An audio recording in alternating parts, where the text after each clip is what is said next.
భారత్లో పురుషుల క్రికెట్లో ఎన్నో విజయాలు సాధించినా మహిళల క్రికెట్ విషయానికి వస్తే మాత్రం కాస్త వెనుకబడినట్లు అనిపిస్తుంది.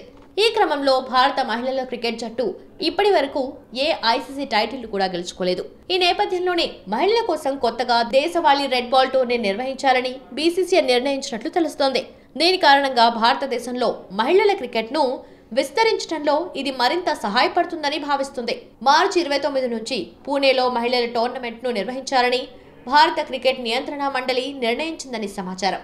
ఈ మెగా టోర్నీలో 6 జట్లు పాల్గొంటాయి. ఈ బృందాలను ప్రాంతాల వారీగా విభజించారు. తూర్పు, పశ్చిమ, ఉత్తర, దక్షిణ, మధ్య, ఈశాన్య ప్రాంతాలకు చెందిన జట్లు ఇందులో పాల్గొంటాయి. ఈ జట్లు 5 మ్యాచ్ల సిరీస్లో పాల్గొంటాయి. షెడ్యూల్ ప్రకారం మార్చి 29న ప్రారంభం కానున్న ఈ టోర్నీ క్వార్టర్ ఫైనల్స్ తో ప్రారంభం కానుంది. మార్చి 29, 30, 31 తేదీల్లో క్వార్టర్ మ్యాచ్లు జరగనున్నాయి. ఆ తర్వాత క్వార్టర్స్ లో విజేతలు సెమీఫైనల్ కు చేరుకుంటారు. 2 సెమీఫైనల్స్ ఒకేసారి జరుగుతాయి. ఏప్రిల్ 5 నుంచి 7 వరకు జరుగుతాయి. ఏప్రిల్ 9, 10, 11 తేదీల్లో ఫైనల్ మ్యాచ్ జరగనుంది. మహిళల ప్రీమియర్ లీగ్ ను దృష్టిలో ఉంచుకుని ఈ టోర్నమెంట్ ను రూపొందించారు.